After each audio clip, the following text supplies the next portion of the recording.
Hello and welcome. My name is Elizabeth, and today we are still on our journey through the symbolism of the Rider-Waite-Smith, and we are going to be looking at the Knight of Swords.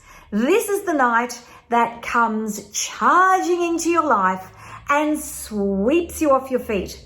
So if you're interested in knowing more about this card, if you were even a bit skeptical about the Rider-Waite-Smith and maybe think to yourself, Elizabeth, why are you teaching this card? I do hope that you will stick with me, because the Rider-Waite-Smith deck is a fabulous deck to learn, because it really summarizes all of the symbolism in all of the older tarot decks that went before. And once you've learnt Rider-Waite-Smith, you can read any tarot deck. It is a marvelous summary of all of the tarot decks that went before. Yes, it has its gaps, but it certainly is a great grounding for you if you're trying to learn the tarot. So let's have a look at the Knight of Swords. We're going to look at the elements, we're going to look at the Kabbalah, we're going to look at the astrology, and we're going to look at this knight in particular and look at all of the deeper symbolism contained within the card. So let's spin the camera around and have a look. So let's have a look at the Knight of Swords. The Golden Dawn title, and we always follow the Golden Dawn symbolism, is the Lord of the Wind and the Breezes, the Lord of the Spirits of the Air.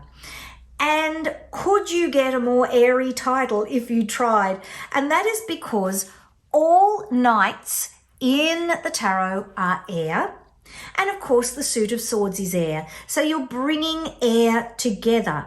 The two forms of air empower each other into quick thinking, communication, and huge energy of this knight who's taking swift and certain action. I always think of the Knight of Swords coming to save me.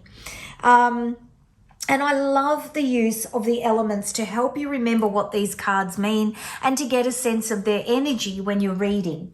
So if you remember that all pages are earth, all knights are air, all queens are water, and all kings are fire, and then you add those elements to the element that the suit is, that the card comes from.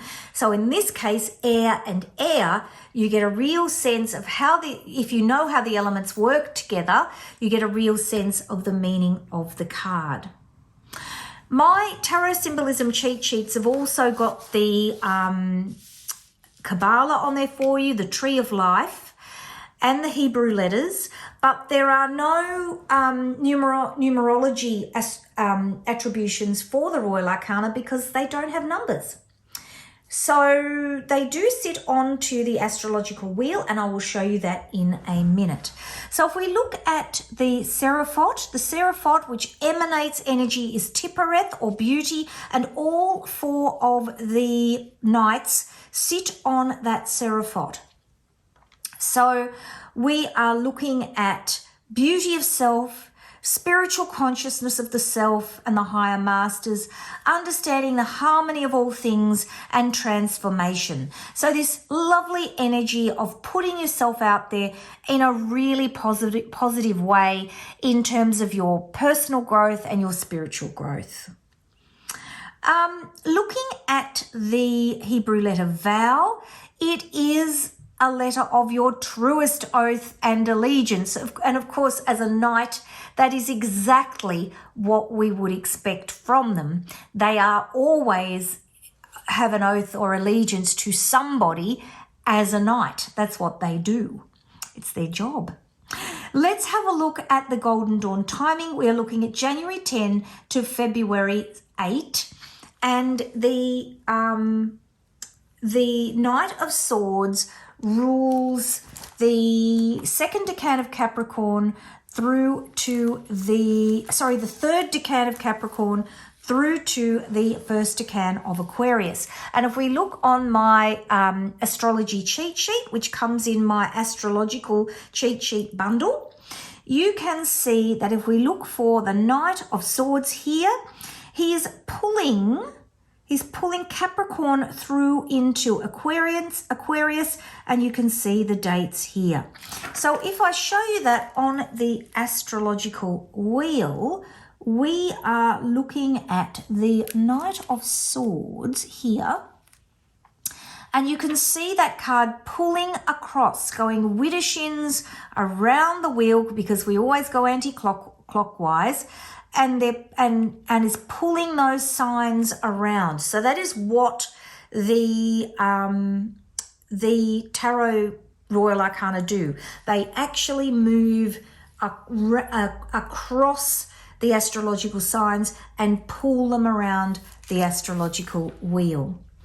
So if we're thinking about moving from Capricorn to Aquarius, we're moving from an earth sign through into an air sign for this card. And that is what happens with each one of the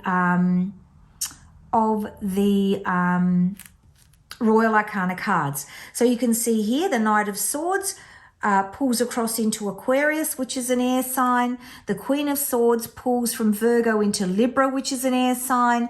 And the King of Swords pulls from Taurus through into Gemini, which is an air sign. So they're pulling the astrological wheel around.